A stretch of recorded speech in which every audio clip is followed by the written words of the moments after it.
नमस्कार, prime time देख रहे हैं आप और आपके साथ मैं हूं लावनी श्रीवास्तव। जायरा वसीम ये नाम जो इन दिनों खूब सुर्खियां बटोर रहा है। 16 साल की इस कश्मीरी बेटी पर आज हर एक हिंदुस्तानी गर्व कर रहा है, पूरी तरीके से नाज कर रहा है, क्योंकि जायरा ने वो काम किया है जो आज तक कश्मीर की किसी बेटी ने नहीं किया। आखिर वजह क्या रही, इस वजह को जानेंगे, लेकिन उससे पहले यहां पर एक और सवाल है। जायरा वसीम जिसने आज कश्मीर की बेटी होने पर दुनिया को बताया कि कश्मीर की बेटी के अंदर कितनी बड़ी प्रतिभा हो सकती है, आज वही प्रतिभा उसके लिए मुसीबत बनी और उसने आतंकवादियों, अलगाववादियों की धमकी के बाद सोशल मीडिया पर अपना माफीनामा पोस्ट कर दिया। लेकिन हिंदुस्तान का हर एक बाशिंदा आज अपनी इस बेटी के साथ खड़ा है। साथ ही साथ कुछ सवाल भी हैं जो जहन में इस वक्त उछाले मार रहे हैं। उस सवालों को आज हर एक हिंदुस्तानी पूछेगा, लेकिन उससे पहले इस रिपोर्ट को देखिए और हम जानने की कोशिश करिए कि हम क्यों कह रहे हैं कि हिंदुस्तानी आज एक सवाल पूछ रहा है जिसका जवाब शायद देना है तो कश्मीरियत को देना है। इस रिपोर्ट के बाद जरा कुछ देर तुम उन साहिलों की चीख सुन तो लो, जो लहरों में तो डूबे हैं मगर संग बह नहीं सकते।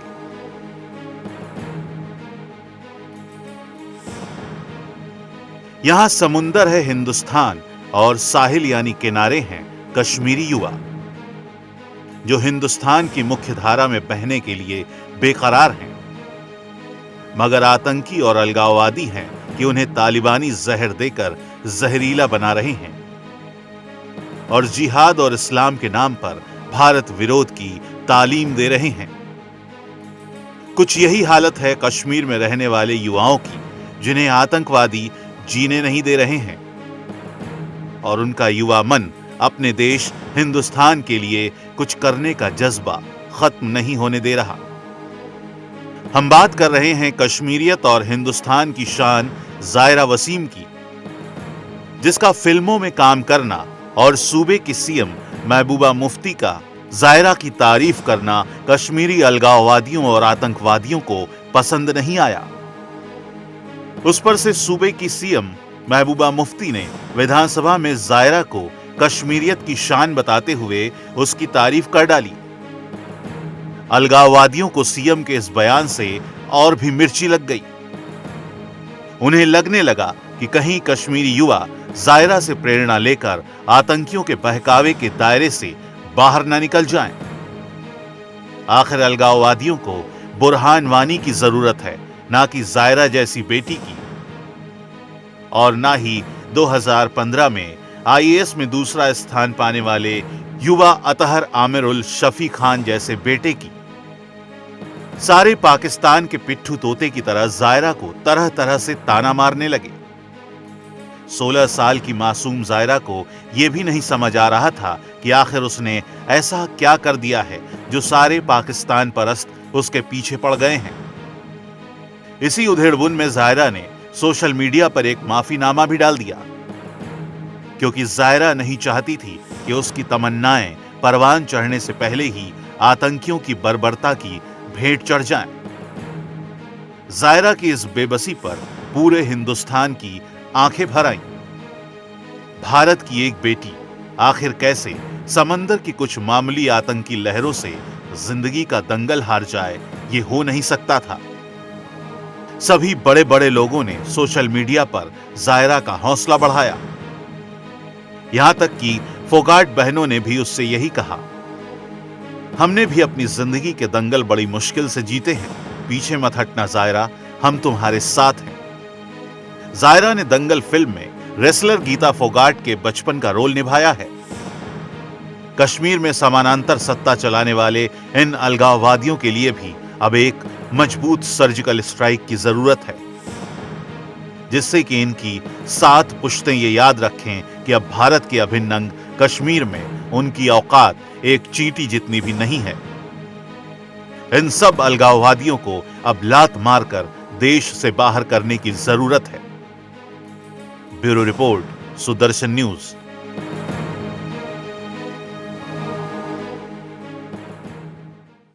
तो आज आज जायरा के साथ पूरा हिंदुस्तान खड़ा है, क्योंकि हिंदुस्तान ये जानता है कि वाकई में कश्मीरियत यही है, वो प्रतिभा जो अलगाववादियों और चंद कट्टरपंथियों, चंद चरमपंथियों के चलते दबी हुई थी। आज उसे उभारने की जरूरत है, हारना नहीं है जायरा। इसीलिए हम बार बार कह रहे हैं, 16 साल की लड़की है, कश्मीर की रहने वाली जायरा वसीम आजकल खूब सुर्खियों में बटोर रही है और दंगल में गीता फोगाट के बचपन का रोल अदा किया है। जम्मू कश्मीर की सीएम महबूबा मुफ्ती से मुलाकात हुई और इसी के बाद हुआ सारा बवाल। महबूबा मुफ्ती ने जायरा की काम की काफी तारीफ की, विधानसभा तक में उसे कश्मीरियत की शान बता दिया और कहा कि जायरा से जो युवा हैं, जो भटक गए हैं रास्ते से, जिन्हें मुख्य धारा में आने की जरूरत है, वो जायरा से प्रेरणा ले, आतंकियों कट्टरपंथियों को। लेकिन जायरा का ये काम भाया नहीं, महबूबा की आवाज भाई नहीं। सोशल मीडिया पर जायरा को अपशब्द बोले जाने लगे, धमकियां दी जाने लगी, जायरा को मजबूर होकर माफी मांगनी पड़ी और स्पष्टीकरण भी जायरा ने दिया। अलगाववादियों का कश्मीरी युवाओं पर बढ़ता ये जो दबाव है वो वाकई चिंताजनक है। पाक परस्त लोग कश्मीरी युवाओं को आतंकी बनाना चाहते हैं। वो जानते हैं कि अगर कश्मीरी युवा मुख्य धारा में आ गया तो उनकी दुकानें बंद हो जाएंगी। जायरा ने फिल्म दंगल में गीता फोगाट के बचपन का रोल अदा किया है। उसके अभिनय की चौतरफा तारीफ हो रही है और यही बात अलगाववादियों और चरमपंथियों को नहीं भा रही है, क्योंकि अगर कश्मीरी युवा मुख्य धारा में आता है तो ये अलगाववादी आखिर किनके सहारे अपनी रोटी सेकेंगे, किनके सहारे अपना अस्तित्व बरकरार रखेंगे, ये बड़ा सवाल है।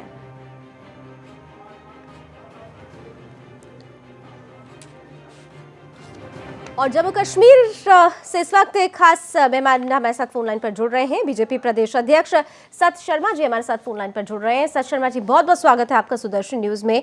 आपने भी ये खबर जरूर देखी होगी। मेरा सीधा सीधा सवाल है सर, एक कश्मीरी बेटी जो मुख्य धारा से जुड़कर एक ऐसा काम करती है जिस पर पूरे हिंदुस्तान को गर्व है, बावजूद उसके अलगाववादी उसे इस तरह से धमकी दे रहे हैं, आतंकवादी उसे धमकी दे रहे हैं और मजबूरन उसे माफी मांगनी पड़ती है। सर, केंद्र में भी आपकी सरकार है और राज्य में भी आपकी गठबंधन की सरकार है, आखिर आतंकियों और अलगाववादियों के हौसले इतने बुलंद कैसे हो गए आपके रहते हुए? ऐसा है, यहाँ तक प्रश्न उस बच्ची का है, इसमें कोई दो राय नहीं। और जिस तरीके से माननीय प्रधानमंत्री जी का बेटी बचाओ बेटी पढ़ाओ और बेटी को आगे ले जाने की सपने की बात है, उस पर बिल्कुल काम हो रहा है। और हम लोग दाद भी देते हैं उस बच्ची को जिसने खुलकर उस पिक्चर में भी काम किया है और अच्छे वातावरण में। लेकिन मैं समझता हूं कि जम्मू कश्मीर में जब से सर शर्मा जी, जब से जायरा को धमकियां मिल रही हैं, जब से लगातार उसके खिलाफ अपशब्द सोशल मीडिया पर ट्रोल हो रहे थे, सरकार की तरफ से एक बार भी जायरा को सामने आके नहीं कहा गया कि डरने की जरूरत नहीं है जायरा, हारने की जरूरत नहीं है जायरा, हम तुम्हारे साथ खड़े हैं। बिल्कुल, इसमें कोई दो राय नहीं है कि पूरी भारतीय जनता पार्टी जो है उसके साथ खड़ी है। और यहाँ तक पूरी सरकार का प्रश्न है, हमारी मुख्यमंत्री जी ने उसे प्रोत्साहित किया, उसे सम्मानित किया। तो और मैं ये समझता हूँ कि आज ऐसे में तो सर सबसे बड़ी चीज है, अगर उन्होंने इतना ज्यादा उसको प्रोत्साहन दिया था, तारीफ की थी, तो आज इस बच्ची को माफी क्यों मांगनी पड़ी? सवाल तो ये, एक बच्ची डरकर माफी मांग रही है। ऐसा है कि वो बच्ची छोटी बच्ची है, she has been put in the pressure. लेकिन हम आपको ये बताना चाहते हैं कि किसी भी किस्म से कोई भी प्रॉब्लम उस बच्ची को नहीं आएगी। सर, ये प्रेशर अगर डाला जाता है तो हु इज रिस्पॉन्सिबल? आपकी सरकार है वहां पर, केंद्र में आप बैठे, आप खुद कह रहे हैं बेटी बचाओ बेटी पढ़ाओ की आपने बात की, तो एक बेटी अदाकारी में जिस तरीके से नाम कमा रही है, आज वही उसके लिए एक कांटा बन जा रहा है, वो धमकी मिलती है उसे और वो माफी मांगती है। इसके लिए जिम्मेदार कौन है? मैं आपको बताना चाहता हूं कि माफी मांगने वाला जो सेटअप है, एक ऐसा है कि एक अंडर प्रेशर उसकी तरफ से और प्रॉपर सिक्योरिटी का भी प्रश्न है, वो भी सरकार को बता दिया गया है कि उस बच्ची को प्रॉपर सिक्योरिटी मिलनी चाहिए। और जो भी अलगाववादी या जो भी नेता इस बात के पीछे हैं, जिन्होंने उस बच्ची पर प्रेशर डालने की कोशिश की है, we will see to it that they are punished. Sir, क्या आप लोग इंतजार कर रहे थे कि ये खबर जब मीडिया में आए तब आप इस तरीके का बयान दें, इस मसले पर कोई एक्शन उठाएं? ऐसा है कि हम लोगों ने असेंबली में the moment we came to know, और मैं आपको बताना चाहता हूं कि हमें भी कई चीजें ऐसी होती हैं जो या तो मीडिया के माध्यम से पता चलती हैं या कभी चूंकि असेंबली चल रही थी, हमारे ही विधायक ने इसे उठाया और माननीय स्पीकर महोदय के माध्यम से उसे सिक्योरिटी देने की जो बात थी वो भी वहां रखी गई। और मुझे लगता है कि अगर आप लोगों ने इमीडिएट एक्शन लिया होता तो इस बच्ची को माफीनामा डालना ही नहीं पड़ता। ये बच्ची और इसके परिवार वाले हौसले से लबरेज होते। उन्होंने तो डरकर माफी मांगी उस बच्ची ने और वापस ले लिया, अपनी पूरी पोस्ट को ही वापस ले लिया है। ऐसा है कि पूरा भारत जो है उस बच्ची के साथ खड़ा है, पूरी भारतीय जनता पार्टी उस बच्ची के साथ खड़ी है किसी तरीके से। हाँ ठीक है कि उसमें कोई दो राय नहीं, एक छोटी बच्ची है and she has been put under pressure और उससे थोड़ी सी प्रॉब्लम अवश्य हुई है। लेकिन मैं आपसे एक सवाल करूं, आज हमने एक तस्वीर देखी थी कि आपकी विधानसभा में हंगामा होता है, नेशनल कॉन्फ्रेंस के लोग अपनी बातों को लेकर वापस जिस तरह से उन्होंने हंगामा किया, तमाम मुद्दे थे, सब तरीके के मुद्दे वहां उठ रहे थे, लेकिन जायरा का जिक्र कहीं नहीं था। सच शर्मा जी, विधानसभा में हो हल्ला हुआ है। जो तस्वीरें कल की सामने आई है, नेशनल कॉन्फ्रेंस के कुछ विधायक थे जो नाराज भी हुए, आप लोगों ने तमाम तरीके की बातें की, सारे मसले वहां थे, लेकिन जायरा का मुद्दा नहीं उठा। क्यों नहीं उठा? बहन जी, जायरा का मुद्दा हमारे विधायक रविंदर रैना जी ने जो तय हुआ था कि वो उठाएंगे और वो उठाया है। पूर्ण तरीके से उस मुद्दे को उठाया गया है और सरकार इस विषय में पूर्ण तरीके से काम कर रही है, इसमें कोई दो राय नहीं। अच्छा सच शर्मा जी, आज एक बहुत महत्वपूर्ण सवाल ये भी है कि जब से आपकी सरकार बनी है, लगातार ये उम्मीद की जा रही थी कि जो युवा हैं वो मुख्य धारा में आए। आपको लग रहा है कि ठीक है आपकी सरकार एप्रोप्रिएट वर्क कर पा रही है? आपको लग रहा है कि क्या अभी आप लोग युवाओं से सीधा संवाद कर पा रहे हैं? सच शर्मा जी, हेलो जी, सच शर्मा जी, क्या आप युवाओं से सीधा संवाद कर पाने में सफल रहे हैं? आपको लगता है ये जो हालात सामने आए हैं, आज पूरा भारत जो है माननीय प्रधानमंत्री जी के साथ खड़ा है और यहाँ तक प्रश्न भारतीय जनता पार्टी का है। आज का नौजवान जो है भारतीय जनता पार्टी के साथ जुड़ना चाहता है और मुझे लगता है कि जम्मू कश्मीर में भी ऐसा वातावरण आया है। लेकिन जम्मू कश्मीर में वातावरण कैसा? जम्मू कश्मीर में वातावरण ये आता है कि बुरहान वानी को रोल मॉडल माना जाता है, लेकिन जायरा वसीम जब कुछ अच्छा काम करती है तो उसको धमकियां मिलती है। कुछ एक परसेंटेज ऐसी है जो उसको रोल मॉडल मानती है, लेकिन अगर आप एक मछली एक सेब जो होता है, पूरे सेब को गंदा करने की क्षमता रखता है। तो उस मछली को कब हटाएंगे सर? आप उस मछली को कब हटाएंगे? कब उन अलगाववादियों के खिलाफ सर्जिकल स्ट्राइक होगी? जो अंदर के लोग हैं उनके खिलाफ सर्जिकल स्ट्राइक कब होगी? 2% से ज्यादा लोग नहीं है जो ऐसा वातावरण खराब करने की कोशिश कर रहे हैं और जल्द इस विषय पर जो है वो काबू पा लिया जाएगा। चलिए, बहुत बहुत शुक्रिया सच शर्मा जी, आप कह रहे हैं काबू पा लिया जाएगा, तो हम उम्मीद करते हैं कि स्थिति सुधरे जरूर, क्योंकि जायरा एक ऐसी बच्ची है जिसने सीधे तौर पर युवाओं को एक प्रेरणा दी है कि मुख्य धारा में जुड़िए, अपनी प्रतिभा को दबाइए मत, और अगर आपकी प्रतिभा को कोई दबाने की कोशिश करता है तो हम ये कहेंगे उससे डरिए मत, उसका लड़कर सामना कीजिए, और इस लड़ाई में हिंदुस्तान आपके साथ खड़ा है। दो मेहमान और मेरे साथ इस वक्त जुड़ चुके हैं, स्वागत करना चाहूंगी। मेरे साथ इस वक्त जम्मू कश्मीर से जुड़ रहे हैं वरिष्ठ पत्रकार सुहेल काज़मी जी, साथ ही साथ मेरे साथ जुड़ रहे हैं अंकुर शर्मा जी जो पेशे से वकील हैं और सामाजिक कार्यकर्ता भी हैं। बहुत बहुत स्वागत है आप दोनों का। मैं सुहेल काज़मी जी आपके पास आती हूँ क्योंकि आप जम्मू कश्मीर के हालात को ज़्यादा अच्छे से समझ रहे हैं, देख रहे हैं वहाँ पे ये जो स्थिति बनी है। आज जायरा कि काम की तारीफ दुनिया कर रही है, देश भर के लोग उसकी तारीफ कर रहे हैं, लेकिन एक बच्ची को डर कर माफीनामा लिखना पड़ता है, वो अपनी पोस्ट को वापस ले लेती है। कौन जिम्मेदार है इसके लिए? देखिए, एक तो वो बच्ची है, उसकी उम्र जो है छोटी है, और दूसरा ये है ये जो धमकी जी सुहेल साहब आप जिसकी बात कर रही हैं, ये आना एक मैं समझता हूँ रेलिवेंट सा है, क्योंकि उसका रीजन ये है कि ये वो लोग हैं जो पिछले एक डिकेड से बड़े रेलिवेंट थे और आज पिछली एक डिकेड से इररेलिवेंट हो चुके हैं रियासत जम्मू कश्मीर में, और लोगों ने इनको नकार दिया, इनकी बंद कॉल्स को लेके, इनकी स्टोन पेल्टिंग को लेके, इनकी जितनी भी चीजें थी जिससे कश्मीर अनरेस्ट पे चला जाता था, ये सब लोगों ने, पूरी आवाम ने, majority of the population of Jammu and Kashmir specially से 90% लोगों ने इनको नकार दिया है। अगर ये इररिलेवेंट है, अगर आप मान रहे हैं कि इनको आवाम ने दरकिनार कर दिया है, इनको नकार दिया है, तो फिर वजह क्या रही कि इस तरीके से खुलकर ये पोस्ट करते हैं, पोस्ट पर धमकियां देते हैं, बच्ची को डराते हैं, धमकाते हैं, इतना ज्यादा धमका देते हैं कि वो बच्ची अपना पोस्ट वापस ले लेती है, माफीनामा लिखती है पहले, फिर पोस्ट भी वापस ले लेती है। देखिए जम्मू कश्मीर एक सेंसिटिव स्टेट है और पिछले आपने देखा होगा 96 ऑनवर्ड्स कि इस तरह लोगों ने बुलेट को छोड़ के बैलेट की तरफ अपना रुख किया है, और ये दर्शाता है कि लोग जमहूरी निजाम पे भरोसा करते हैं। और ये जो आज धमकी आई है, मैं समझता हूँ ये भी रेलिवेंट है। उसका रीजन ये है कि वो दोबारा अपने आप को रिवाइव करने के लिए, अपने आप को मीडिया हाइप देने के लिए, अपने आप को अपनी एग्जिस्टेंस बताने के लिए रियासत जम्मू कश्मीर में वो कुछ ना कुछ ऐसा कुछ करते हैं जिससे कि वो दोबारा उनकी जो नाम है, मतलब जो आपका उनकी ठीक आवाज है, ठीक वो सामने ठीक आ है। जाती है। यानी ये फिर से अपने आप को अस्तित्व में दिखाने के लिए ऐसा कर रहे हैं, लेकिन अगर इन्होंने ऐसा किया है तो हौसले बुलंद है, ये भी सोचने वाली बात है। मैं अंकुर जी के पास चलना चाहूंगी। अंकुर जी, एक बच्ची जिसको अपनी सफलता के लिए, अपनी सफलता के लिए, अपनी जीत के लिए माफी मांगनी पड़े, बेहद शर्मनाक। जी देखिए, बेहद शर्मनाक है और काफी दुर्भाग्यपूर्ण भी है। हाँ। हमारा देश अब 21st सेंचुरी के गोल्स लेके आगे चल रहा है, और आज भी हम ऐसी ट्रेडिशनल और इनवर्ड लुकिंग प्रिमिटिव सोच को लेके आगे चल रहे हैं, और उसे बहुत गर्व से सोशल मीडिया और पब्लिक प्लेटफॉर्म्स पे हम उसको एक्सप्रेस भी करते हैं।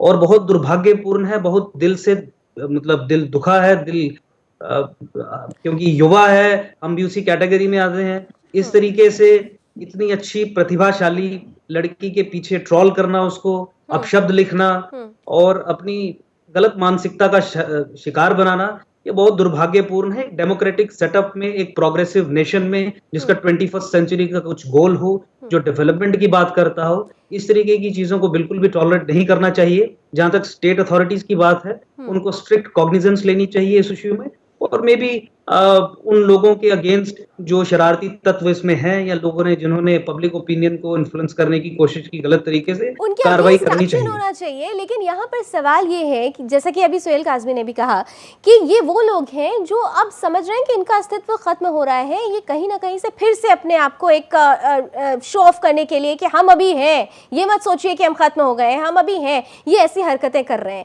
लेकिन यही हरकत धीरे धीरे अगर बढ़ती जाए तो खतरनाक स्थिति आएगी जम्मू कश्मीर के लिए। आज हम जायरा की बात कर रहे हैं। हम 2015 में आईएएस पे दूसरे पोजीशन पर जो अतर रहे हैं, उन्हें भी नहीं भूलना चाहिए, वो भी रोल मॉडल हैं। जायरा रोल मॉडल है, अतर रोल मॉडल है, लेकिन ये लोग बुरहान वानी को रोल मॉडल कहते हैं।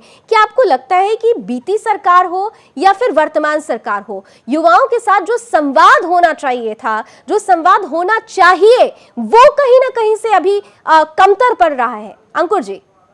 देखिए, युवाओं के साथ संवाद बिल्कुल कमतर पड़ रहा है, और जिस तरीके से इस तरीके के तत्वों को डील करने की जरूरत है, स्टेट मेरे ख्याल में वो विजन लैक कर रही है। स्टेट की प्रायोरिटीज प्लेस में नहीं है। स्टेट दिन प्रतिदिन के कामों में ज्यादा उलझी हुई है। स्टेट इस तरीके के इंसिडेंट्स को अवॉइड करने में ज्यादा अपना टाइम स्पेंड करती है। इन चीजों को अवॉइड किया जाए, बल्कि हमें इन चीजें, इस तरीके की प्रॉब्लम्स को हेड ऑन लेना चाहिए, और इसका जो रूट कॉज है, जो मानसिकता है, उस पर डायरेक्ट अटैक करके we have to handle these people in a very serious manner। बिल्कुल। सुहेल काज़मी जी, एक बड़ा सवाल अब ये उठने लगा है जब से ये खबर चली है। मैं भी कुछ पोस्ट पढ़ रही थी, कुछ लोगों ने लिखा है कि दरअसल ये वो लोग हैं जो जम्मू कश्मीर को खास तौर से इस्लामिस्तान बनाना चाहते हैं। ये वही लोग हैं जो धमकियां दे रहे हैं। सुहेल काज़मी। बिल्कुल ठीक कहते हैं आप, लेकिन ऐसी कोई बात नहीं है। पहली बात तो यह है कि इसमें परेशान होने की जरूरत नहीं है। हमारी सिक्योरिटी एजेंसीज और हमारी जितनी भी पैरामिलिट्री फोर्सेस है यहाँ काम कर रही हैं, और वो अब ज्यादा काम इसलिए कर रही हैं कि लोगों का योगदान उनके साथ है। अगर आप देखें पिछले कुछ सालों से हमारे एसपीओ, हमारे बॉर्डर पे रहने वाले जो लोग हैं, वो शाना बेशाना हमारे पैरामिलिट्री फोर्सेस को हाइडआउट्स बताते हैं और उनके साथ काउंटर। लेकिन सर सवाल तो ये ना, बाहर से जो लोग हैं, बाहर के जो आतंकवादी हैं, बाहर से जो घुसपैठ होती है, हम उनसे तो सीधे तौर पर लोहा ले लेते हैं, उनको मुंह की खानी पड़ती है। लेकिन खुद हमारे जमीन के अंदर जो लोग हैं, ये जो आस्तीन के सांप हैं, इनके लिए क्यों नहीं कोई एक्शन ले पाती है कोई सरकार? इनके खिलाफ कब सर्जिकल स्ट्राइक की बारी आएगी? बिल्कुल करनी चाहिए। देखिए, आज सिविल सोसाइटी पूरी रियासत जम्मू कश्मीर की चाहती है कि जम्मू कश्मीर रियासत जो है वो जमहूरियत पे चले, और उसके लिए सिक्योरिटी फोर्स हमारी गवर्नमेंट को, और आपने जैसे खुद ही कहा कि यहाँ बीजेपी की सरकार है कोलिशन में, और आज गवर्नमेंट ऑफ इंडिया में बीजेपी की सरकार है, तो इनको कोई ऐसी प्रॉब्लम नहीं है। जो ऐसे अनासर हैं जो इंटरनल कंटूर्स में बैठ के डिस्टर्बेंस फैलाने के दावा करते हैं, उनको बुक करना चाहिए, और स्टेट गवर्नमेंट को क्लियर मैसेज देना चाहिए कि साहब, ऐसे कोई भी लोग जो भी इन्वॉल्व होते हैं उनको हमारे यहाँ अपने लॉज है, उनके तहत बुक किया जाए ताकि उसका असर बाकी लोगों पे पड़े। तो सुहेल साहब, मैं जैसे आप बोल रहे हैं कि ठीक है दोनों गवर्नमेंट्स की जिम्मेदारी है, लेकिन ये जिम्मेदारी निभाई क्यों नहीं जा रही है, या क्या वजह है कि ये जिम्मेदारियां पूरी तरह से नहीं निभा पा रही हैं? देखिए, इसमें प्रॉब्लम नंबर 1 ये है कि ये जो दो आज कोलिशन चल रही है, ये पहली बार जम्मू कश्मीर की हिस्ट्री में ये दो पार्टीज इकट्ठी हुई हैं और एक की आइडियोलॉजी कश्मीर के साथ है और एक की आइडियोलॉजी जम्मू के साथ है। जब तक ये दोनों पार्टीज एक आइडियोलॉजी पर रियासत जम्मू कश्मीर के बारे में नहीं सोचना शुरू करेंगी और अपने वोट बैंक को छोड़ के स्टेट बिल्डिंग के बारे में नहीं सोचेंगी, तब तक आइडियोलॉजी की बात बहुत बहुत इंपॉर्टेंट आपने पॉइंट उठाया है। अंकुर शर्मा, मैं आपके पास आती हूँ। आइडियोलॉजी की अगर बात करते हैं, सरकार बीजेपी और पीडीपी की है। महबूबा मुफ्ती के हमने अगर इतिहास उठाकर देखें तो ये वही महबूबा मुफ्ती हैं जो अलगाववादियों से कहीं ना कहीं सॉफ्ट कॉर्नर रखती आई हैं। क्या ये एक वजह है कि अभी तक जब जायरा की तारीफ तो उन्होंने कर दी, लेकिन जब से जायरा को धमकियां मिली है, जायरा माफी मांग के अपना पोस्ट हटाती है, तब से सरकार की तरफ से या चीफ मिनिस्टर की तरफ से कोई स्टेटमेंट नहीं आया है? बहुत दुर्भाग्यपूर्ण है, बहुत ही दुर्भाग्यपूर्ण है। और सबसे बड़ी प्रॉब्लम हमारे पॉलिटिशियंस के साथ ये रहती है कि वो अपने स्टैंड्स अपनी पॉलिटिकल कंस्टिट्यूएंसी के मूड को देख के लेते हैं। धर्म या अधर्म की बात नहीं है, सच या गलत की बात नहीं है, सच या झूठ की बात नहीं है। ये स्टैंड्स अपने और अपने टेक्स जो हैं वो पॉलिटिकल कंस्टिट्यूएंसी को एड्रेस करने के लिए लेते हैं। अगर ये नेता सही दिशा में एक अच्छा विजन रखते हुए टफ फैसले भी लें, कड़े फैसले भी लें, तो मुझे लगता है कि इस तरीके के इंसिडेंट्स फिर कभी रिपीट नहीं होंगे। जो मैं फिर एक बार कहना चाहता हूं कि स्ट्रिक्ट एक्शन की जरूरत है। सर, स्ट्रिक्ट एक्शन की तो जरूरत है, लेकिन जिम्मेदारी, अब सवाल तो सरकार के ऊपर तो उठेगा ही, लेकिन आप खुद एक सोशल एक्टिविस्ट हैं। क्या आपको नहीं लगता कि जो सामाजिक कार्यकर्ता हैं उन्हें आप जाके युवाओं से मिलना चाहिए? क्या आप लोग ऐसा कोई एक्शन लेंगे, ऐसा स्टेप उठाएंगे? देखिए, पब्लिक अवेयरनेस इस इशू के ऊपर काफी हो चुकी है। सोशल मीडिया के माध्यम से कल न्यूज़पेपर्स में भी ये सारा मुद्दा छाया रहेगा और हमारे यहाँ के जो सर्कल्स हैं उनमें भी डिस्कशन स्टार्ट हो रही है कि किस तरीके से इस तरीके के वल्नरेबल जो लोग हैं, जो प्रतिभाशाली लोग हैं लेकिन वल्नरेबल हैं पॉलिटिक्स के कारण या अन्य कारणों के कारण, उनको किस तरीके से मजबूत किया जाए, उनकी एम्पावरमेंट के बारे में। ठीक, सुहेल काज़मी साहब, आप वरिष्ठ पत्रकार हैं। मैं वहां पर अगर वहां की मीडिया की बात करूं, वहां के लोकल अखबारों की बात करूं, क्या वहां के पत्रकार, वहां के मीडिया जायरा के साथ खड़े होंगे या खड़े हो चुके हैं? ऐसी कोई खबरें हैं? जी बिल्कुल, देखिए, प्रिंट इलेक्ट्रॉनिक मीडिया जितना भी चिनाब के इस तरफ का है वो 100% जायरा के साथ है और उस तरफ का जो मीडिया है वो आप सब जानते हैं, पूरा भारतवर्ष जानता है। किसी मीडिया हाउसेस की इंक्लिनेशन उस तरफ है और आज ये पहले मैं ही नहीं कह रहा हूँ, उन सब लोगों को मैं आपसे ये कहना चाहता हूँ आपके माध्यम से कि वो लोग जो जम्मू कश्मीर को अपनी जागीर समझ के उसको अपने तौर पे इस्तेमाल करते हैं और वहां से सॉफ्ट कॉर्नर रखते हैं, उन सब लोगों को चेक करने की जरूरत है। तभी हम जो बाकी जो 95% लोग नेशनल मेन स्ट्रीम की बातें करते हैं उनकी अच्छी रहनुमाई हो पाएगी। बिल्कुल बिल्कुल। जम्मू कश्मीर किसी की जागीर नहीं है, जम्मू कश्मीर जमहूरियत का है, हिंदुस्तान का है और जम्मू कश्मीर में रहने वाले हर एक युवा को ये अधिकार है कि वो अपने हिसाब से अपना करियर चुने, उसमें करियर बनाए और दुनिया के तमाम जो लोग हैं जो जम्मू कश्मीर पर अपनी बातें करते हैं, अपनी विद्वानता दिखाते हैं, दरअसल उन्हें जरूरत है कि जायरा के साथ आकर खड़े हों और बताएं कि वाकई असली कश्मीरियत ये है। हम उम्मीद करते हैं कि लोग जागेंगे। आप दोनों मेहमानों का बहुत बहुत शुक्रिया मेरे साथ जुड़ने के लिए, अपनी बातें हमारे बीच रखने के लिए। फिलहाल जायरा, हम तुम्हारे साथ खड़े हैं, हारने की जरूरत नहीं है। अभी बस इतना ही। देश दुनिया की तमाम खबरों के लिए जुड़े रहिए सुदर्शन न्यूज के साथ। जय